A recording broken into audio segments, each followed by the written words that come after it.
Hi friends, இன்றைக்கி வந்து பார்த்திங்கன்னா சாம்சங் A21s வந்து பார்த்திங்கன்னா டிஸ்பிளே கம்ப்ளைண்ட் வந்திருக்கு. இப்போ டிஸ்பிளே தான் வந்து பார்த்திங்கன்னா செக் பண்ணிகிட்ருக்கோம். ஓகே, ப்ராப்பராக இருக்குது. இப்போ வந்து ஃப்ரேமில் வந்து பேஸ்ட் வந்து பார்த்திங்கன்னா அப்ளை பண்ணிவிட்டு அதுக்கப்புறம் வந்து டிஸ்பிளே வந்து ஃபிக்ஸ் பண்ண போகிறோம். ஓகே, ஃப்ரேமில் வந்து ப்ராப்பராக வந்து பேஸ்ட் வந்து அப்ளை பண்ணிவிட்டு உங்களுக்கு வந்து பேஸ்ட் வந்து பார்த்திங்கன்னா மீடியமாக தான் போடணும். ரொம்ப அதிகமாக போட்டாலும் டிஸ்பிளே வந்து ப்ராப்ளம் ஆயிரும். அதனால் உங்களுக்கு வந்து பேஸ்ட்டு வந்து ப்ராப்பராக அப்ளை பண்ணிவிட்டு அதுக்கப்புறம் டிஸ்பிளே வந்து ஃபிக்ஸ் பண்ணிவிட்டு செக் பண்ணி பார்த்துடலாம்.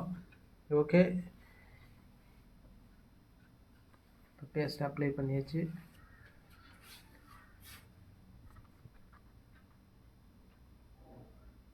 உங்களுக்கு டிஸ்பிளே வந்து இன்ஸ்டால் பண்ணுறதுக்கு முன்னாடி ஒரு டைம் செக் பண்ணிக்கோங்க. எப்பயுமே டிஸ்பிளே வந்து செக் பண்ணிவிட்டு அதுக்கப்புறம் தான் பேஸ்ட் அப்ளை பண்ணிவிட்டு டிஸ்பிளே வந்து பேக் பண்ணணும். ஓகே, டிஸ்பிளே வந்து ஃபிக்ஸ் பண்ணியாச்சு. இப்போ ஸ்க்ரூலாம் வந்து பார்த்திங்கன்னா ப்ராப்பராக வந்து ஸ்க்ரூலாம் இன்ஸ்டால் பண்ணிவிட்டு அடுத்தது வந்து பார்த்திங்கன்னா செக் பண்ணுறது தான்.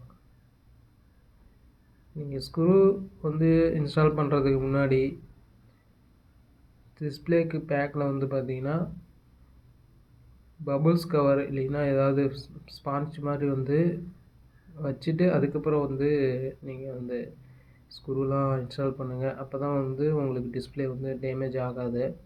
ஓகே, பேக் டோரில் வந்து கம்மு போட்டு ப்ராப்பராக வந்து பார்த்திங்கன்னா ஒட்டியாச்சு.